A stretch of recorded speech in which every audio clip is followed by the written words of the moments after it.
안녕하세요. 굿모닝 대박 예감 박미라입니다. 주말 잘 보내셨습니까? 9월의 마지막 주 월요일 아침에 인사드립니다. 지난 주말 뉴욕 증시는 특별한 재료가 없는 가운데 투자자들의 관망 심리가 이어졌습니다. 다우지수와 S&P 500 지수는 상승폭을 지켜내지 못하고 소폭 하락한 채 거래를 마쳤고요. 아이폰 5 출시로 애플의 주가가 오르면서 나스닥 지수만 강보합권을 유지했습니다. 이번 주는 스페인 쪽 이슈에 집중하게 될 텐데요. 스페인의 구제금융 신청 여부에 시장에 관심이 쏠릴 것으로 예상이 됩니다. 추석 연휴를 앞두고 살펴봐야 이슈들 어떤 것들이 있는지 확인을 해드리고요. 이번 한 주 흐름도 전망해드리겠습니다. 주말 동안 어떤 이슈들이 나왔는지 강동석 아나운서가 전해드립니다. 안녕하세요. 강동석입니다. 글로벌 주요 뉴스를 전해드립니다. 뉴욕 증시가 또다시 혼조 양상 보였습니다. 유로존과 미국에서 별다른 경제 지표 발표가 없는 가운데 먼저 문을 열었던 아시아와 유럽 증시가 반등한 것이 긍정적 시장 흐름을 주도했습니다. 이런 가운데 일각에서 스페인이 유럽연합과 전면 구제금융 지원과 또 유럽중앙은행의 국채 매입 재개 요청 등에 나설 것이라고 알려진 데다 스페인이 이에 화답해 이번 주 중 연금 동결과 또 조기 은퇴 연령 상향 조정 등 개혁안을 내놓을 것이라는 관측도 호재가 됐습니다.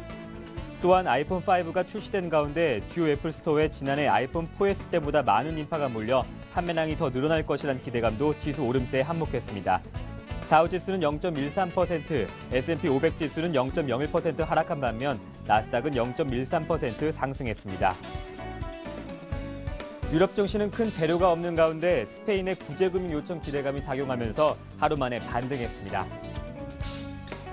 파이낸셜 타임즈는 이번 주 경제개혁안을 발표할 스페인 정부와 또 유럽연합이 새 구제금융 프로그램 가능성을 논의 중이며 이달 27일 윤곽을 드러낼 것이라고 보도했습니다. 스페인에 대한 구제금융 지원은 세금 인상이나 지출 삭감 등을 강제하지 않는 방식이 될 것으로 알려졌습니다. 국가별로는 영국이 0.03% 하락한 반면 독일은 0.84%, 프랑스는 0.59% 상승했습니다. 유럽연합이 스페인에 대한 전면적인 구제금융 지원과 또 유럽중앙은행을 통한 무제한 국채 매입 재개 등을 논의하고 있는 것으로 알려졌습니다. 이에 따르면 현재 EU 집행위원회 당국자들이 스페인 재무장관과 직접 협상을 진행하고 있으며 이를 위해 스페인 정부도 그동안 세금 인상과 또 재정지출 삭감 외에 EU 측에서 추가로 요구해온 사안들을 담은 경제개혁안을 오는 27일쯤 발표할 것으로 알려졌습니다.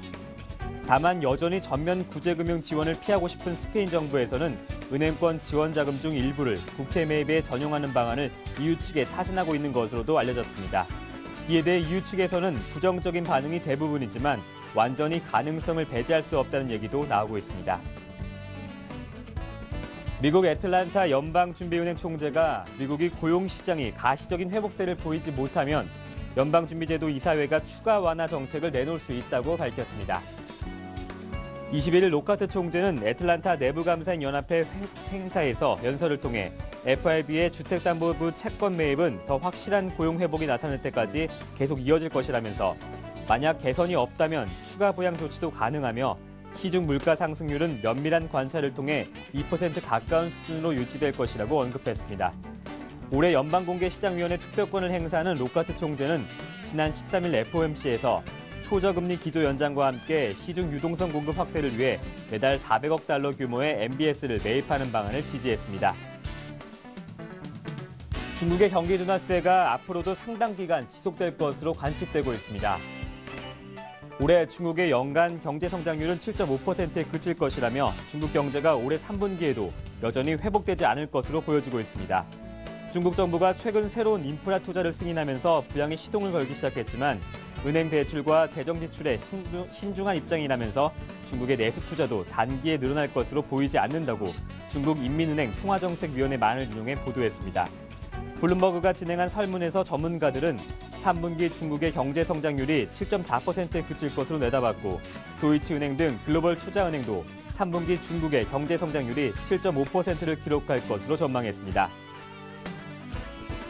이번 주 3분기 마지막 거래를 시작하는 뉴욕 증시는 안팎의 여러 가지 재료들에 둘러싸여 행보를 시작합니다. 유럽연합 당국과 스페인 정부는 스페인이 27일 발표할 경제개혁안의 내용을 논의하면서 사실상 스페인의 전면적인 구제 프로그램 초안을 마련하고 있는 것으로 알려졌습니다. 25일 S&P 케이스실러 주택가격지수와 또 26일 발표되는 8월 신규 주택매매 건수는 느리지만 꾸준히 회복세를 드러내고 주택시장 추세를 입증해 줄 것으로 기대되고 있습니다. 미 경제의 70%를 차지하는 소비 지표는 27일 발표됩니다. 한편 11월 미 대선이 가까워지며 시장에서는 재정절벽 리스크가 부각되고 있습니다. 전문가들은 여름 내 랠리를 이어갔던 증시가 대선 전까지 쉽지 않은 행렬을 이어갈 것으로 전망하고 있습니다. 지금까지 글로벌 주요 뉴스였습니다.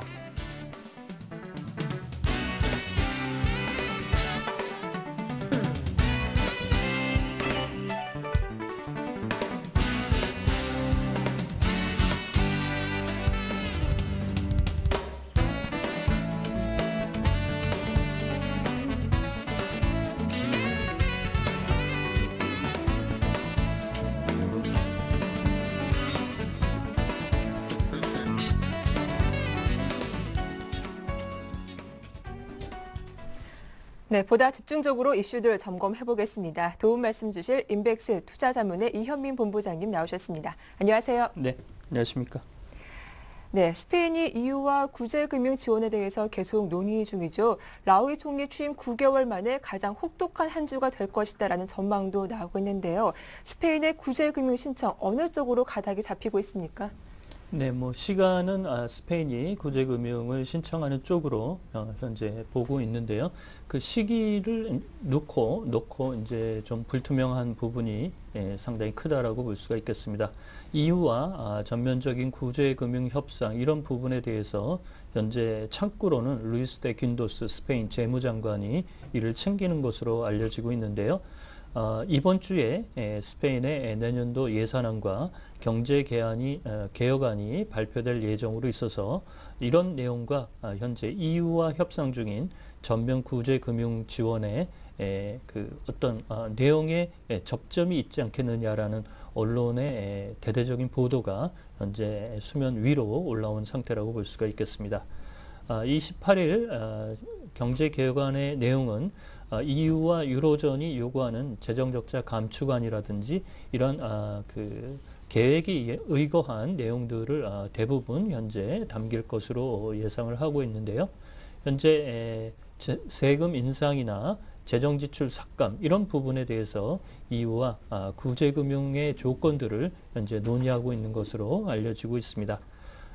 지난주 19일에도 소라야 사인즈 스페인 부총리가 조건만 맞는다면 구제금융을 신청할 수 있는 부분도 검토하고 있다라는 얘기가 나오고 있지만 현재 10월 21일 스페인의 지방선거를 앞두고 있어서 라우이 총리는 되도록이면 현재 긴축 이행이 그 부과되는 전면 구제금융 협상 이런 부분에 대해 발표는 좀 더 늦추고자 하는 그 의도가 상당히 크다라고 볼 수가 있겠습니다.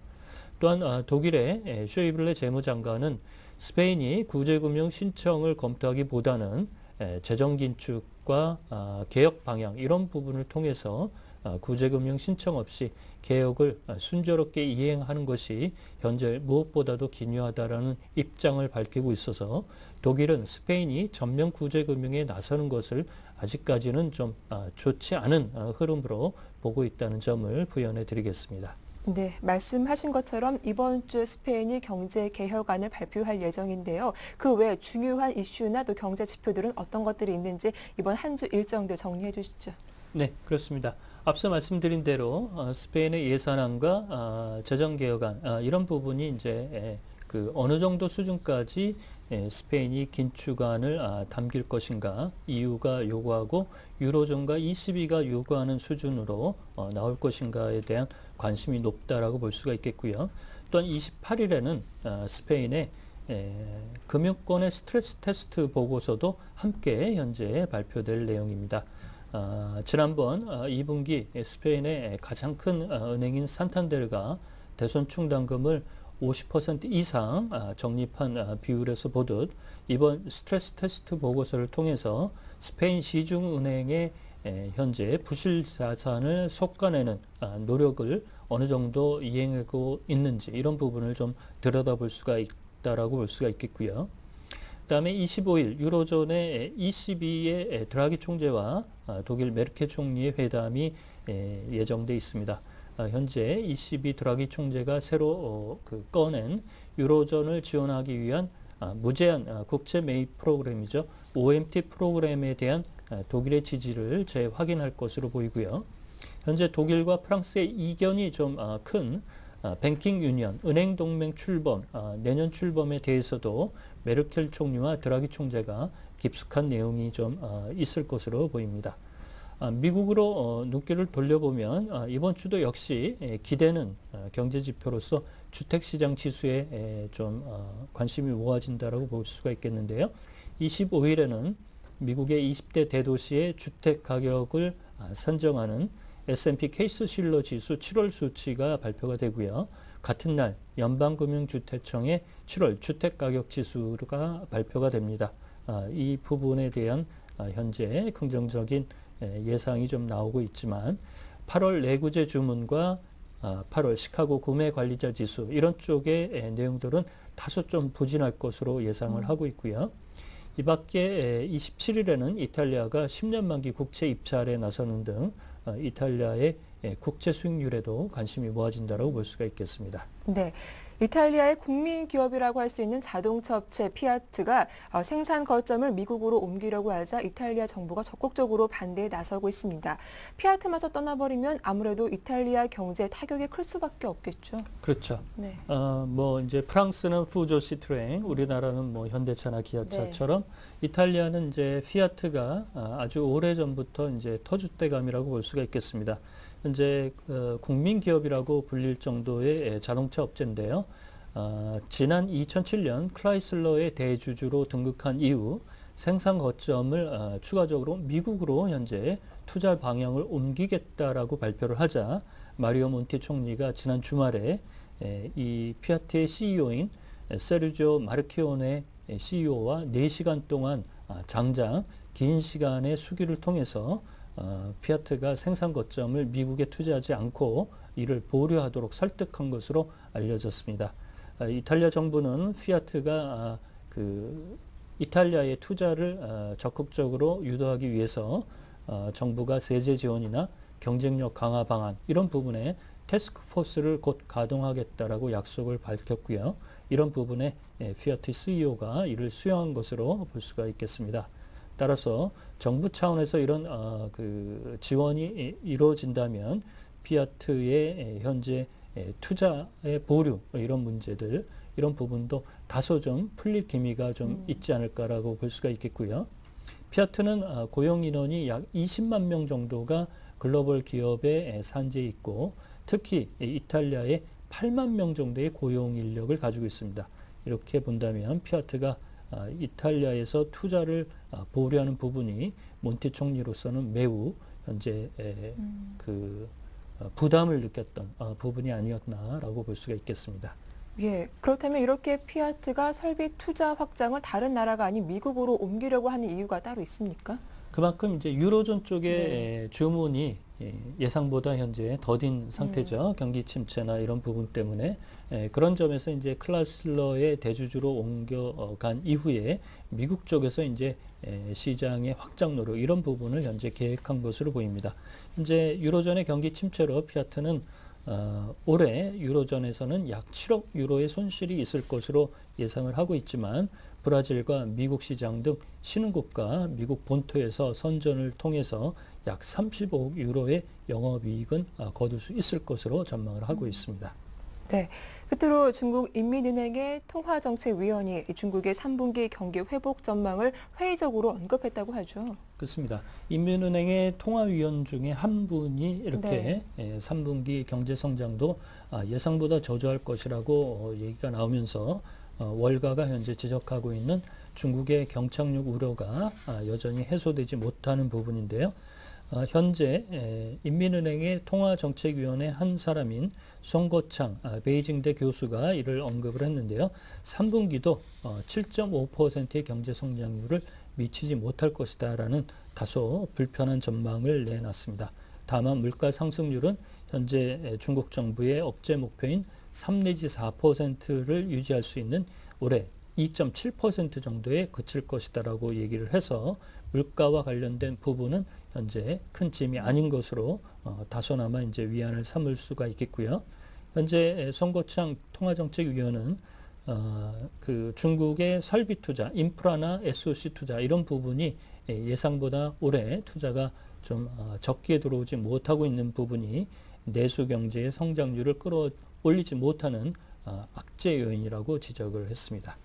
네, 말씀 잘 들었습니다. 지금까지 인백스 투자자문의 이현민 본부장과 함께했습니다. 도움 말씀 고맙습니다.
글로벌 증시 마감에 따른 국내 증시 영향과 함께 전일장 이슈들 자세하게 정리해드리겠습니다. 샘플러스 이상로 전문위원과 신영증권 영등포 지점의 윤경수 차장님 나오셨습니다. 안녕하세요. 네, 안녕하세요. 반갑습니다.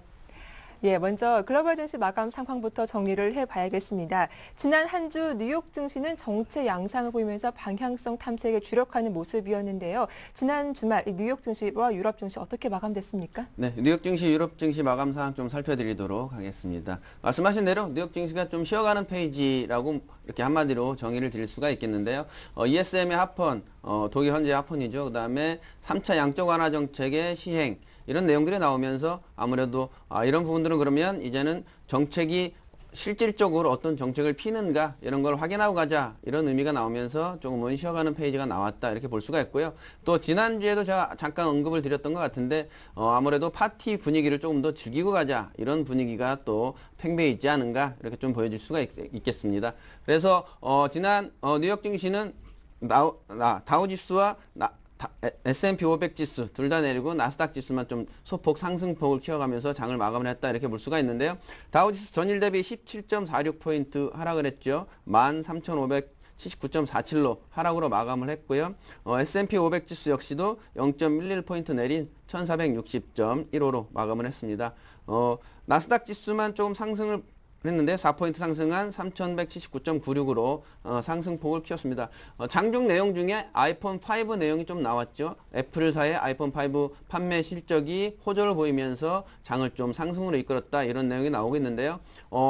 아이폰 5 그리고 우리나라 옵티머스 G 그리고 갤럭시 노트 이런 부분들은 아무래도 국내에도 어느 정도의 영향은 좀 미치지 않을까. 왜냐하면 3파전이 될 가능성이 높기 때문에 아이폰 5는 너무나 많은 판매량을 보였습니다. 판매량 당일 24시간 동안 200만 대 이상 팔리기도 했죠. 그래서 이런 부분들은 국내에도 어느 정도의 좀 영향은 미치지 않을까 이렇게 보여지고 있고요. 또 스페인의 국채 매입 이런 내용이 나오고 있습니다. 그래서 스페인의 국채 매입 내용 때문에 유럽 증시는 좀 상승폭을 키워갔다 이렇게 볼 수가 있겠는데 영국 증시 제외하고는 나머지 증시 전부 다 상승폭을 키워갔죠. 그래서 스페인 증시가 가장 크게 올랐습니다. 밀라노 증시가 2.49%로 가장 크게 상승폭을 보이면서 장을 마감을 했다 이렇게 볼 수가 있겠습니다. 네, 앞서 말씀하신 것처럼 글로벌 증시 파티 분위기를 즐기고 있다라고 하셨는데 이런 긍정적인 분위기가 특히 국내 외국인의 수급에도 고스란히 이어지는 것 같습니다. 외국인이 11거래일째 연속 순매수세를 보여주고 있는데 오늘 증시는 어떻게 전망하시는지요?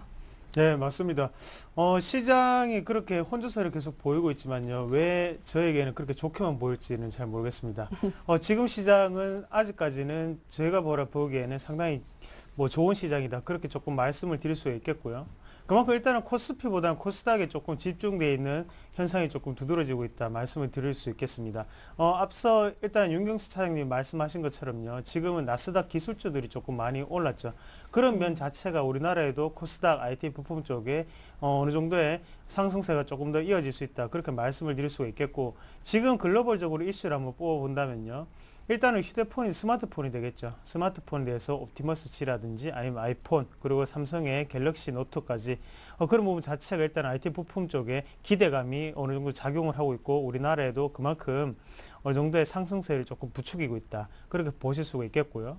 그래서 일단은 투자 목표를 좀 정해 본다면요. 일단 코스닥 IT 부품 쪽으로 개별주 방향으로 또다시 잡는 게 가장 좋겠고요. 거기에 대해서 또 중국과 일본의 영토 분쟁이 장기화되고 있습니다. 그런 부분을 조금 더 생각을 하시고 반사이익을 거둘 수 있는 업체, 그래서 호텔 신라라든지 아니면 파라다이스, 그런 지금 소비 관련주로 조금 더 살펴보시는 방법이 현명하지 않겠나 말씀을 드릴 수 있겠습니다. 그러면 우리가 여기서 주의할 점은 일단 거기에서 기대감에 오르는 주식이 있겠고요. 그거는 한정이 되어 있습니다. 대신에 실적까지 뒷받침되면서 오르는 종목군 꼭 찾아내서 서울경제TV와 함께 하시죠. 그렇게 말씀을 드리겠습니다. 예, 이어서 지난 금요일장 국내 증시 마감 상황도 정리해 볼 텐데요. 지난 금요일 코스피, 코스닥 모두 각각 마디 지수를 회복해 주면서 마감을 했습니다. 코스피는 2000포인트, 그리고 코스닥은 530포인트. 좀 더 자세한 마감 상황 전해 주시죠. 네, 마감 상황 알려드리도록 하겠습니다. 말씀하신 대로 코스피 2000포인트, 코스닥 530포인트 좀 의미 있는 구간을 돌파를 했다 이렇게 볼 수가 있는데요. 코스피가 전일 대비 12.04포인트 상승했죠. 2000선을 회복을 했습니다. 2002.37로 장을 마감을 했습니다. 아무래도 쉬어가는 페이지를 국내 증시는 조금 탈피를 했다 이렇게 좀 볼 수가 있는데요.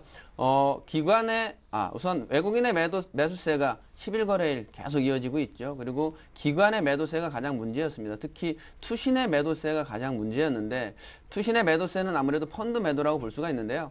펀드 매도는 개인의 관련된 내용이 조금 나오지 않았나 이렇게 좀 말씀드릴 수가 있는데요. 왜냐하면 온고지신이라고 하죠. 옛 것을 익혀서 새 것을 안다 이런 얘기가 있는데, 지난 3월달, 2월달, 3월달에 2000포인트 확인을 하고 그 이후에 하락세를 계속 보였던 이런 코스피 지수가 있습니다. 그래서 그 당시에 펀드가 대부분 개인들이 한 12% 정도 수익을 냈다고 볼 수가 있었는데, 추가 상승을 하겠지 이런 기대감 때문에 펀드 환매를 하지 않았었거든요. 그래서 그 이후에 주가가 하락을 하면서 이에 대한 실망감이 나왔고, 또다시 2000포인트를 회복을 하면서 그 당시에 그런 내용을 다시 한번 상기를 시켜서 또다시 하락하면 어떡하는가 이런 불안감 때문에 펀드 환매가 계속 나왔다 이렇게 볼 수가 있거든요. 그래서 그렇다면 펀드 환매가 나왔다면 펀드 환매한 자금이 과연 또 어디로 갈 것인가, 이것도 퀘션 마크인데요. 대부분 보면 펀드를 간접 투자라고 하거든요. 이제는 직접 투자로 돌아서지 않았나 이렇게 볼 수가 있거든요. 그래서 펀드 환매 자금이 다시 주식시장으로 들어올 가능성이 상당히 높다. 그래서 지금은 우리 이상로 전문위원 말씀대로 정말 좋은 모습으로 계속 가고 있는 이런 내용이다 이렇게 보셔도 될 것 같고요. 코스닥 역시 좀 말씀을 드리면, 코스닥 전일 대비 3.43포인트 올랐죠. 역시나 530선을 회복을 하면서 장을 추가 상승 여력을 좀 보여주면서 마감을 했다 이렇게 볼 수가 있는데요. 기관과 외국인의 매수세가 유입이 됐다, 이런 부분이 가장 크다고 볼 수가 있겠습니다. 코스피가 상승하면서 코스닥이 외면을 당했다가 이제는 다시 코스닥도 추가 상승 여력을 보여주면서 기관과 외국인의 매수세가 들어오면서 이제는 다시 코스닥에도 눈을 돌리고 있다 이렇게 볼 수가 있고요. 그리고 제가 한 가지 더 말씀을 드리면, 제가 다른 데 방송에도 좀 나가는데 거기서 얘기를 좀 드렸는데, 네.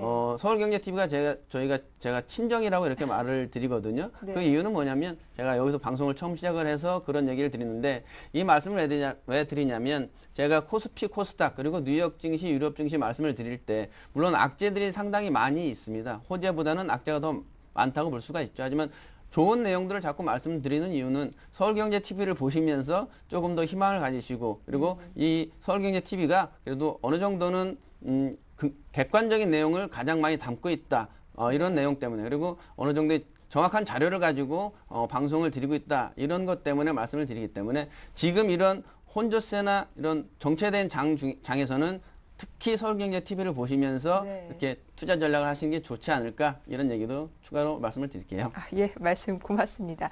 자, 이어서 코스피 시장 업종별 흐름도 정리를 해보도록 할 텐데요. 어느 업종이 좀 강했고 약했는지도 함께 살펴봐 주시죠. 네, 강한 업종, 네. 약한 업종 좀 말씀을 드리도록 하겠습니다. 그 전주와 좀 비슷한 양상을 보여줬는데요. 강한 업종, 음식료, 전기가스, 그리고 의약품과 건설, 그리고 유통업이었고요.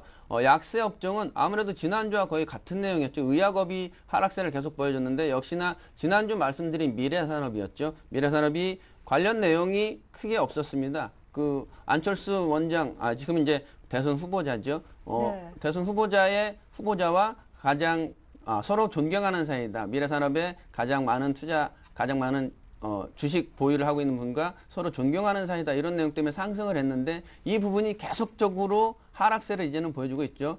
아무래도 매도세가 가장 강하게 나오고 있고 이런 부분들은 정말로 우리가 좀 주의 깊게 보셔야 될 때다. 그리고 아무래도 대선 테마주는 하이 리스크, 하이 리턴이 높기 때문에 이런 네. 부분은 반드시 우리가 체크를 하고 가셔야 된다. 이렇게 한 번 더 말씀을 드릴 수가 있겠네요. 네, 이렇게 전반적인 코스피 쪽 업종별 흐름 정리해봤습니다. 지금 그 가운데 살펴볼 종목, 눈에 띄는 종목이 있었다면 어떤 종목인지 이상로 전문위원님 소개해 주시죠. 네, 일단은 코스피 같은 경우에는요, 약간의 반등 모멘텀이 조금 생겼다. 그렇게 보실 수가 있겠고, 거기서 네. 안에서 좀 특징적인 주를 좀 말씀을 드리면요. 호텔 신라를 조금 말씀을 드리겠습니다. 일단 호텔 신라 같은 경우에는 또 신고가를 좀 달성을 했는데요. 그만큼 지금은 일본과 그리고 중국의 다오 위다오죠. 그 부분에 있어서 지금 영토 분쟁이 조금 심각화가 되면서 호텔 신라에서 반사이익을 충분히 거둘 수 있다라는 시장의 전망이 나오고 있습니다. 그래서 일단은 파라다이스 같은 경우에도 계속적으로 신고가를 내고 있는 상태고요.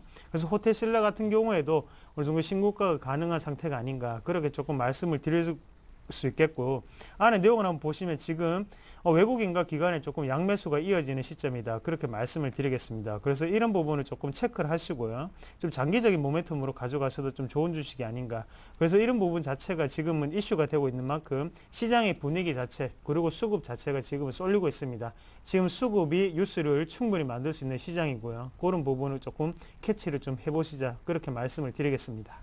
네, 이어서 코스닥 분위기도 확인해 보겠습니다. 코스피와 달리 코스닥 쪽에서는 외국인과 기관의 양매수가 이어지고 있는데 업종별로는 어떤 흐름이 나왔습니까? 네, 아무래도 인터넷 관련된 업종이 좀 상승세를 보였다 이렇게 볼 수가 있겠는데요. 네. 가장 많이 오른 게 디지털 콘텐츠고요. 그리고 인터넷, 그리고 기타 서비스, 그리고 운송 장비 부품, 그리고 제약과 오락문화 이런 부분들 지난주와 거의 비슷한 코스닥도 이런 모습을 보여줬다 이렇게 볼 수가 있고요. 하락한 업종은 컴퓨터 서비스와 소프트웨어 그리고 종이 목재 그리고 일반 전기 전자 순으로 좀 약세를 보였다 이렇게 말씀드릴 수가 있겠네요. 예, 그렇다면 이어서 어떤 종목이 가장 눈에 띄었는지도 한번 살펴보도록 할 텐데요. 이상로 전문위원님 어떤 종목 살펴봐야 할까요?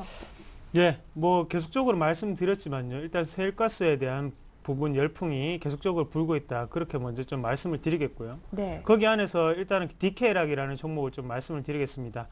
그래서 DK락 같은 경우에는 세일가스에 어느 정도 거기에 뭐 설비를 맡고 있는 업체인데요. 거기서 대해서 피팅 밸브를 만들고 있죠. 그런 부분 자체가 지금은 북미 시장에서 가장 이슈가 되고 있는데 그 시장에서 지금 매출이 20%에서 지금 26%까지 올라가고 있다. 그런 뉴스가 좀 돌면서 지금 상한가 마감을 했습니다. 그만큼 어느 정도는 지금 좀 강력한 상한가가 조금 이루어졌다고 좀 보고요. 그리고 지금은 세일가스 같은 부분은 계속적으로 이슈가 될 수 있는 부분입니다. 그렇기 때문에 지금은 신재생 에너지라든지 스마트 그리드 그런 부분 자체가 지금 이슈가 되고 있는 코스닥 시장이기 때문에 좀 더 살펴보실 필요가 있지 않겠나 그렇게 좀 말씀을 드릴 수가 있겠고 그리고 한 가지는 이제는 안내앱에 대해서 좀 말씀을 드리겠는데요. 안내앱 같은 경우에는 전에 시간에도 좀 말씀을 드렸지만요. 지금부터 조금 접근하기 힘들다고 말씀을 드렸었는데 지금 시장도 약간은 하한가를 치닫는 분위기였습니다. 그만큼 지금은 어느 정도는 주포라고 하죠. 그런 부분 자체가 조금 정리가 끝나고 난 다음에요. 내려오는 상황이고요. 그렇기 때문에 지금은 정리할 기회를 충분히 줬다. 그렇게 조금 생각을 하시는 게 좋겠습니다. 그래서 여기서는 추가적인 하락이 더욱더 커질 수 있다. 그렇게 다시 한번 말씀을 드리겠고 지금이라도 정리를 조금 하셔야 됩니다. 그래서 지금 일단은 왜 그렇게 말씀을 드리냐 하면요. 목요일과 금요일 장을 한번 보시면 윗꼬리를 좀 강하게 좀 다는 모습이 나왔습니다. 그리고 밑에 거래량도 한번 보시면 거래량이 내려오는데 그 순간적으로 이제 갑자기 거래량이 늘고 있죠. 그건 무슨 말이냐면 일단 내려가는 세력이 매도 세력이 우세하다는 걸 뜻하는 거죠. 그만큼 많이 팔고 나가는 것을 뜻하는 거고요. 그러면 이 거래량을 회복하려면 그만큼 시간이 좀 더 걸리게 되는 부분이고, 그래서 장기적인 시선에서 한번 쳐다보시면 다시금 가격을 회복할 수도 있습니다. 하지만 그런 것보다는 그 기간이 너무나 오랫동안 걸릴 수 있기 때문에요. 그런 부분을 꼭 참고하시고 지금이라도 늦지 않았다고 생각을 하시고 일단은 정리를 좀 하시고 나오시자. 그렇게 다시 한 번 더 말씀을 드리겠습니다.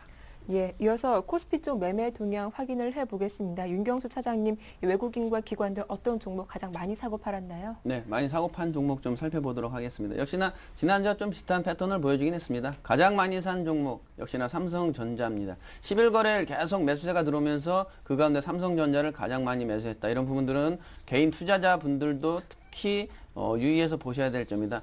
참고를 하시는 거죠. 좋은 쪽으로 참고를 하시는 게 좋겠고요. 그리고 LG화학, 현대모비스, 그리고 현대차, LG디스플레이 순이었고요.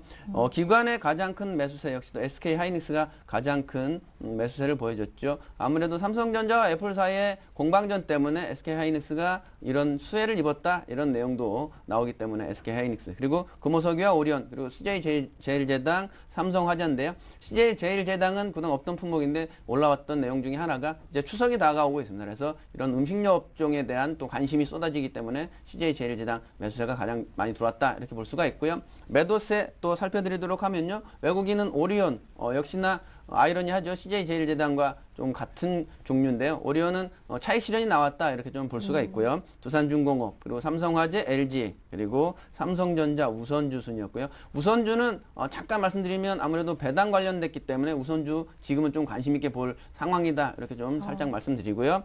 기관의 가장 큰 매도세 삼성전자죠. 아까 말씀드렸듯이 펀드의 매도 때문에 삼성전자의 매도가 가장 강하게 나왔다. 이렇게 볼 수가 있겠습니다. 기관의 매도세랑은 볼 수는 없고요. 펀드 매도 때문에 삼성전자가 매도세에 가장 큰 우위를 차지했다. 이렇게 볼 수 있기 때문에 이 가격에 대해서는 우려하지 않으셔도 되지 않겠나. 이렇게 말씀을 좀 드릴 수가 있고요. 그 뒤로 기아차, 그리고 SK이노베이션, 그리고 삼성전기, 두산중공업 순이었고요. 중공업은 중국에 지난번 1조 위안 투자 얘기가 나오면서 좀 상승폭을 키웠다가 그 이후에 그 효과가 크지 않겠다. 이런 우려감이 나오면서 중공업 역시나 좀 매도세가 나왔다. 이렇게 볼 수가 있겠습니다. 네, 이렇게 코스피 쪽 매매 동향 정리해봤고요. 이어서 코스닥 분위기도 살펴봐 주시죠. 네, 코스닥 같은 경우에 순매수 상위 종목을 좀 살펴보시면요. 외국인 같은 경우에 성강밴드, 그리고 인터플렉스, CJENM, 태광, 그리고 SBS 콘텐츠업을 매수를 많이 했죠. 그리고 기관 같은 경우에는 멜파스, 그리고 CJ, 그리고 YG 엔터테인먼트, 파라다이스, S맥 같은 종목들을 좀 매수를 많이 했는데요. 오늘은 차트 패턴에 대해서 조금 알아보는 게 좋을 것 같습니다. 그래서 지금 멜파스 같은 종목군이 가장 좋다고 조금 말씀을 드릴 수가 있겠는데 왜 그렇게 말씀을 드리냐 하면요. 우리가 일봉을 같이 보면서 한번 체크를 한번 해보시면 지금 같은 경우에는 박스권 자체에 지금 상단을 조금 치닫고 있는 상태죠. 그리고 가장 많은 매수 물량이 좀 모였던 데가 지금 3만 원짜리고요. 그러면 이거를 다시 한번 더 다른 차트를 한번 비교해서 한번 보시면요. SBS 콘텐츠업과 저는 똑같이 보입니다. 왜 그렇게 말씀을 드리냐면 하단에 지금 보시면 12,600원대죠. 이 부근에서 매수세가 좀 많이 모여 있었습니다. 그리고 상단에 한번 보시면 지금은 거래량 많이 모여 있던 자리가 이 자리죠. 16,000원짜리. 그러면 이거를 응용해서 한번 보시면 멜파스랑 똑같다. 그렇게 좀 말씀을 드릴 수 있겠고요. 그래서 형 동생 되는 차트다. 그렇게 보시면 좋겠고. 그래서 일단 멜파스 같은 종목군은 실적도 어느 정도 준비하고 난 다음에 수급적인 부분을 보시더라도 지금은 기관이나 외국인도 많이 매수세가 좀 몰려 있습니다. 그런 부분 자체가 지금은 3만 원까지도 충분히 갈 수 있는 자리다. 그렇게 다시 한번 말씀을 드릴 수 있겠고요. 그만큼 3만 원짜리 매수세가 집중되어 있는 세력 자체가 기관이겠죠. 그런 부분을 확인을 하시고 난 다음 말씀을 드리는 거니까 꼭 참고를 하시자. 그렇게 말씀을 드리겠습니다. 그리고 외국인 매도세를 한번 보시면요. 파라다이스 위메이드, 그리고 OCI 머티리얼즈, 메가스터디 다음 같은 종목군을 매도를 많이 했고요. 그리고 기관에서는 CJENM, 그리고 네페스, 그리고 골프전, 셀트리오, CJ오쇼핑을 많이 매도를 했습니다. 이 매도를 많이 하는 종목군 같은 경우에도 조정이 일어나는지 아니면 정말로 매도세가 많이 일어나는 종목군인지 차별화를 꼭 한번 살펴보시자. 그렇게 말씀을 드리겠습니다. 네, 말씀 잘 들었습니다. 지금까지 샘플러스 이상로 전문위원과 신영증권 영등포 지점의 윤경수 차장님 두 분과 함께했습니다. 두 분 모두 수고 많으셨습니다. 네, 감사합니다. 고맙습니다.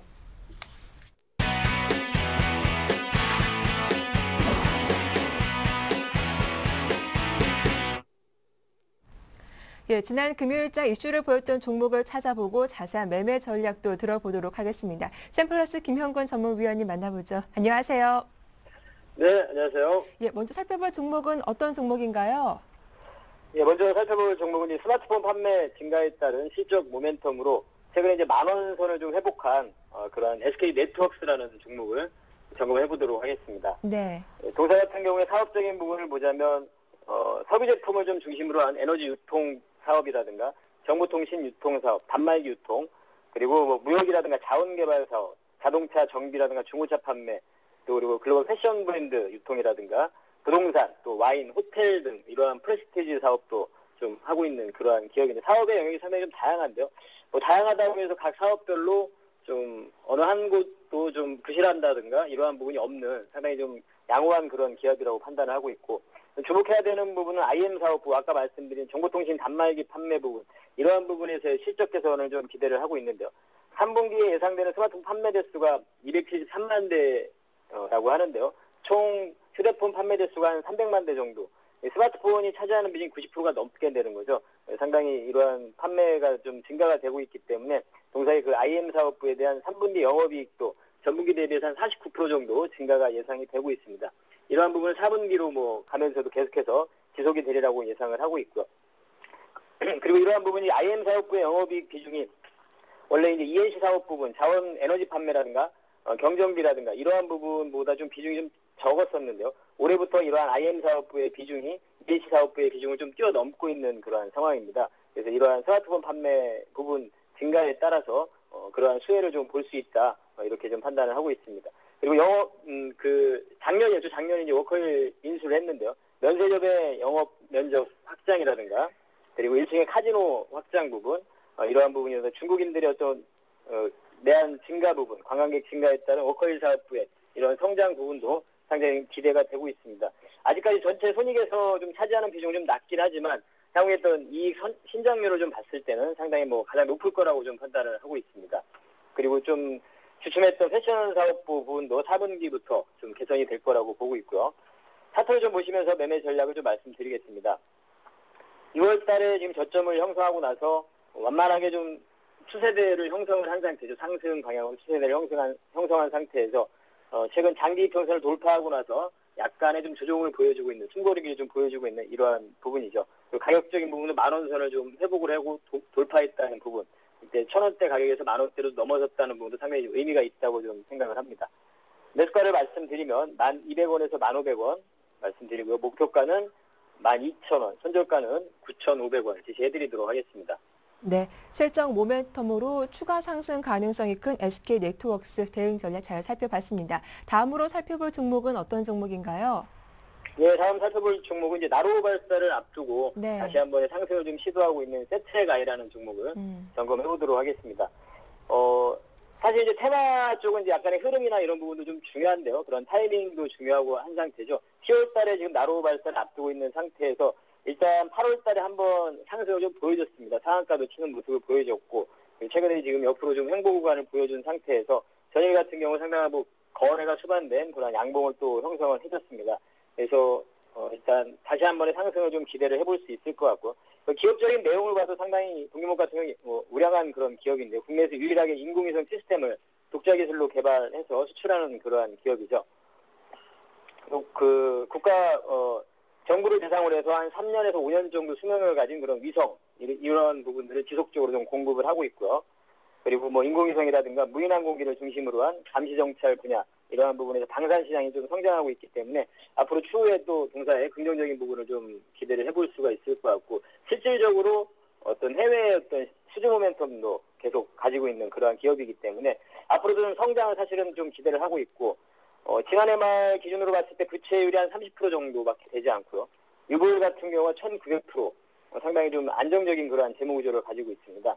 상반기 수주장부당 461억 원 정도로 지금 형성을 하고 있고, 유동비율 같은 경우도 한 276%, 유동 자산과 유동 부채 이런 비율을 얘기하는 건데 상당히 좀 양호하다고 100%가 넘어가면 양호하다고 보는데 200%가 넘는 그런 아주 안정적인 그러한 부분을 상태를 좀 지속을 하고 있기 때문에 앞으로도 좀 기대가 되는 기업이고 총 지금 이 동사의 기업 인력이 한 160명 정도 되는데요. 140명이 연구 인력입니다. R&D 인력입니다. 그 정도로 상당히 이러한 부분에 R&D에 좀 집중을 하고 있기 때문에 앞으로 좀 성장성이 있는 기업이 아닌가 이렇게 생각을 하고요.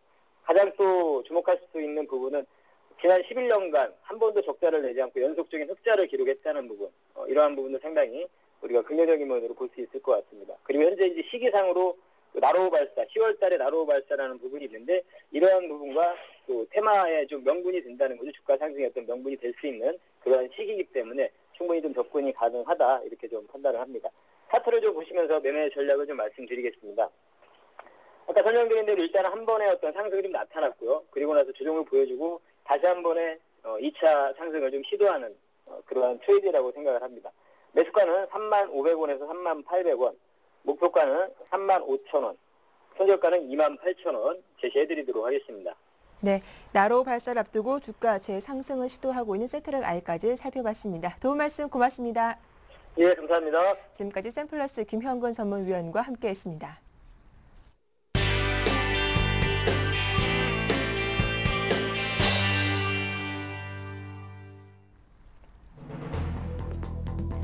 공시지가 기준 9억 원이 넘는 주택 소유자가 주택연금을 받으면서 동시에 기부도 할 수 있는 영모기지 기부연금 제도가 도입됩니다. 실물 경기 침체가 깊어지는 가운데 부실채권 비율 목표치 수정에 비상이 걸리면서 일부 은행이 하반기 대출 증가율을 상반기에 늘어난 규모보다 최대 40% 가까이 줄일 것으로 파악돼 기업에 비상이 걸렸습니다. 연말까지 전국적으로 5조 원이 넘는 토지 보상비가 풀릴 전망입니다. 통상 보상비는 대부분 인근 지역 부동산에 재투자된다는 점에서 최근 침체에 빠진 부동산 시장을 구할 수 있을지 주목됩니다. 코오롱이 미국 듀폰이 제기한 영업비밀 침해 소송에서 반격의 실마리를 찾았습니다. 이로써 코오롱은 향후 영업비밀 침해 소송 본안 판결이 나올 때까지 차질 없이 아라미드 섬유 제품인 헤라크론을 생산 판매할 수 있게 됐습니다.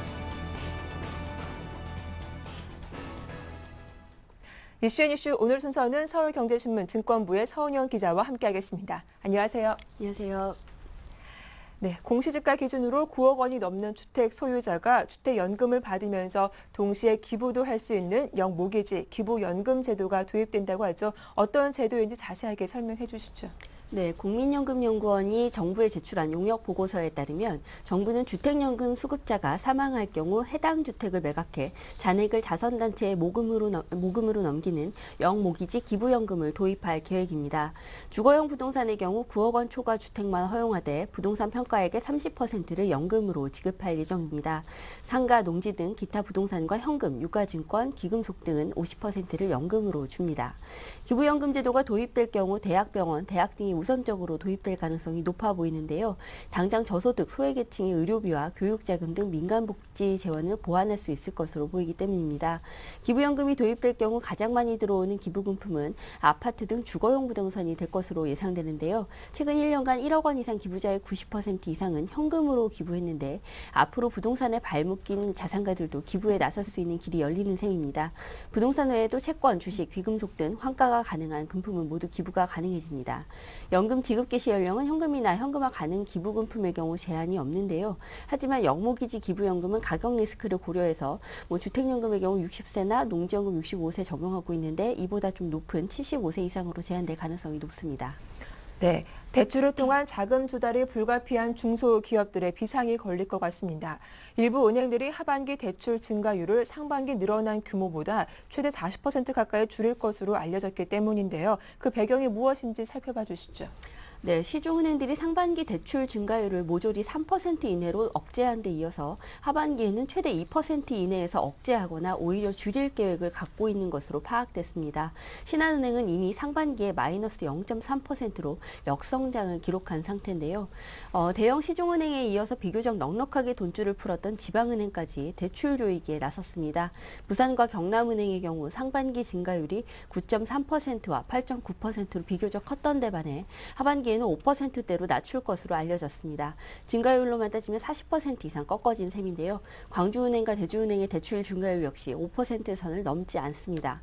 전체적인 대출 규모가 플러스 성장을 기록하더라도 내수기업, 특히 중소기업에 대한 돈줄은 오히려 줄일 계획인데요. 한 대형 시중은행 자금담당 부행장 얘기를 들어보면요. 실물 경기 위축이 계속되고 있어서 무턱대고 중소기업 대출을 늘려줄 수가 없는 상황이다.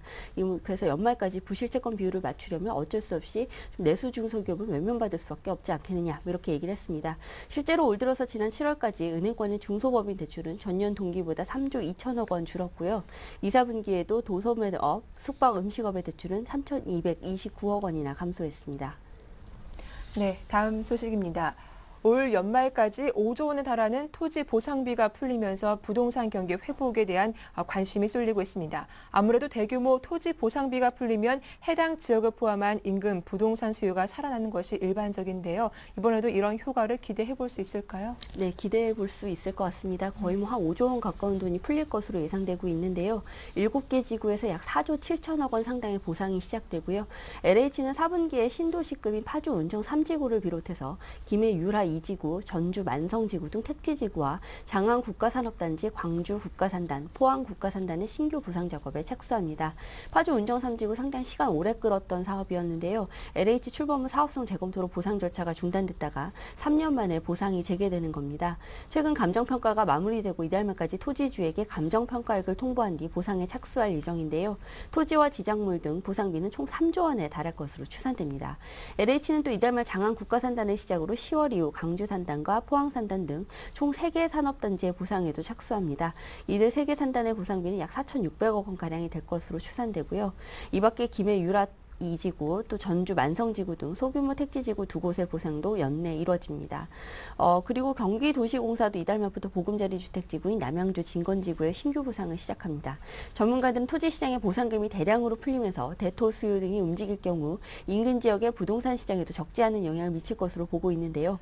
공공사업으로 토지를 수용당한 사람이 수용토지 반경 20km 이내에서 같은 종류의 토지를 구입하면 취득세 면제 혜택 등을 받을 수 있기 때문입니다. 네. 애플과 삼성전자의 특허 소송은 애플이 추가 손해배상을 청구하면서 점점 안개 속으로 빠져들고 있는데요.